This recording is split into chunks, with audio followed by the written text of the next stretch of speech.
Look, let's say you're socially anxious. Okay, so what happens when you're socially anxious? You go to a party, your heart's beating. Why? The party is a monster.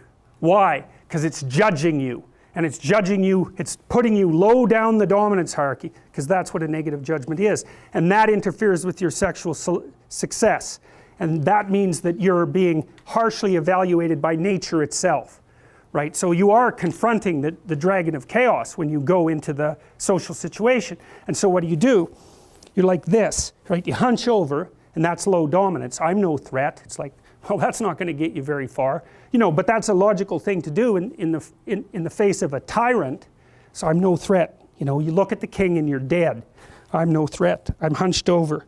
And then what's happening internally? What are people thinking about me? What are people thinking about me? Am I looking stupid? Am I looking foolish? Geez, I'm awkward. I hate being here. Man, I'm sweating too much. It's all internalized, right? It's all self-focused. The eye isn't working. What do you tell people? Don't stop thinking about yourself, because you can't. It's like, don't think of a white elephant. White elephant, white elephant, white elephant. You can't tell someone to stop thinking about something because they get caught in a loop. What you do with socially anxious people is you say, look at other people. Look at them, right? Why? Because if you look at them, you can tell what they're thinking. And then unless you're terribly socialized, and some people are. Some people have no social skills. And so the reason they can't go to a party is because they don't even know how to introduce themselves. Like no one ever taught them how to behave. And so they're really good candidates for behavior therapy, because you walk them through the process of how you actually manifest the procedures that are associated with social acceptability. But most people aren't like that. They have the ability. So if they're really introverted and high in neuroticism, they can usually talk quite well to someone one-on-one. Why? Because they look at them.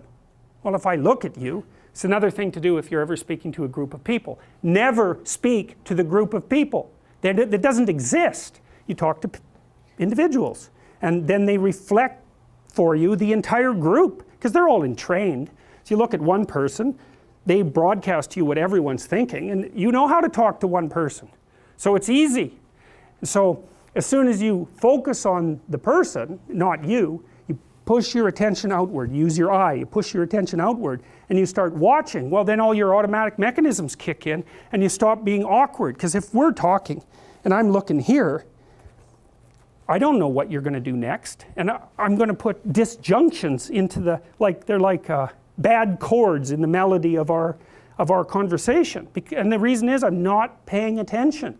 So that's why the eye is the thing at the top of the pyramid. It's like the thing that enables you to win the set of all possible dominance hierarchies is the eye. Pay attention. Pay attention. That's the critical issue. That's why the Egyptians worshipped Horus.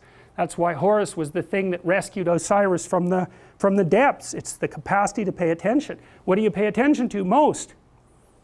What your right hemisphere signals as anomalous. It attracts your attention. It's like, this isn't going quite right. I'm not looking at that. Wrong. That's what you look at. That's what you look at. What's not going right, because that's the terrible monster that might eat you, but it's also the place you get all the information.